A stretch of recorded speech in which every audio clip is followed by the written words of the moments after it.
তোমাদের সামনে নিয়ে এলাম বেগুনের কারি। এটি একটি দুর্দান্ত রেসিপি।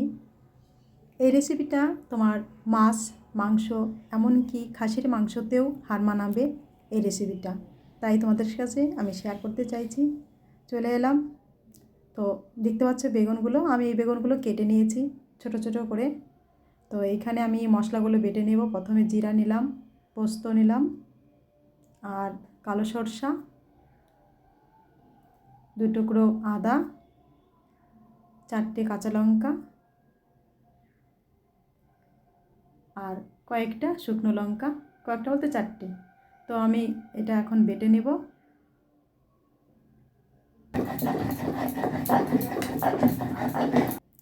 আমার বাটা হয়ে গেছে, আমি এই বাটিতে তুলে নিয়েছি।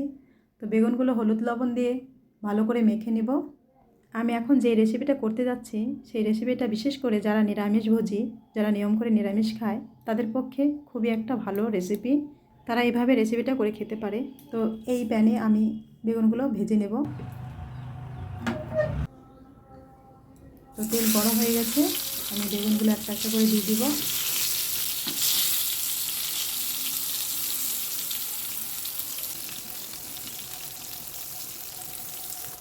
তো সবগুলো আমার দেওয়া হয়ে গেছে।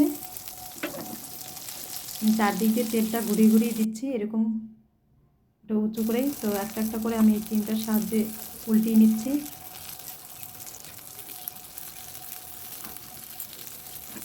কিন্তু এই পিঠটা হয়ে গেছে, একটু লালচে লালচে হয়ে গেছে। সবগুলো উল্টানো হয়ে গেছে আমার। আর একটু তেল দিয়ে দিলাম। বেগুন ভাজতে অনেক তেল লাগে। তো আমার 2 পিঠই হয়ে গেছে, এখন আমি নামিয়ে নিব। তো এর মধ্যেই আমি একটা শুকনো লঙ্কা ছিঁড়ে দিলাম আর একটু জিরা ফোড়ন দিয়ে দিলাম। তো বেটে রাখা মশলাগুলো আমি সব দিয়ে দিচ্ছি। এই প্যানের মধ্যে আমার হবে না, যেহেতু একবার ওভেনটা মেখে গেছে, ওই তার জন্য আমি কড়াইটা চেঞ্জ করে নিলাম। প্রথমে আমার এই কড়াইতে নিলে বেশি ভালো হতো। তো মশলার যে বাটিতে রেখেছিলাম সেই বাটিটা ধুয়ে দিচ্ছি। একটু যেহেতু জল এমনিতেই দিতে হয়, তাই আমি বাটিটা ধুয়ে দিলাম।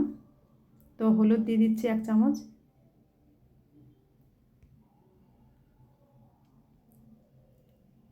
স্বাদমতো লবণ দিয়ে দিচ্ছি। যেহেতু বেগুনের মধ্যে আমার লবণ দেওয়া আছে, ওই জন্য অল্প একটুই লবণ দিলাম। আর এখানে কয়েক টুকরো গরম মশলা দিয়ে দিলাম। তো মশলাটা ভাজা ভাজা হয়ে গেছে, তেল যেহেতু ছেড়ে দিয়েছে, তার জন্য আমি অল্প একটু জল দিয়ে দিলাম। নয়তো বেগুনটা গামাখা গামাখা হবে না।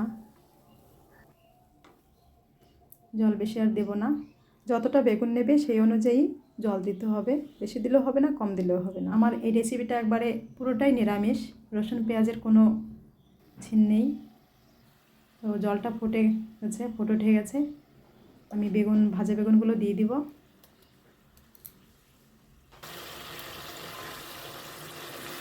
হালকা করে নেড়ে নেব।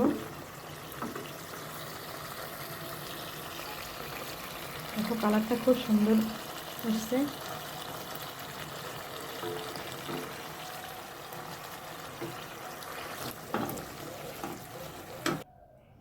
আমি এই প্লেটেই নামিয়ে নিচ্ছি। নামানো হয়ে গেছে।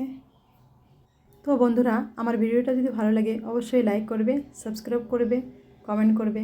টাটা। সবাই সুস্থ থাকবে, ভালো থাকবে।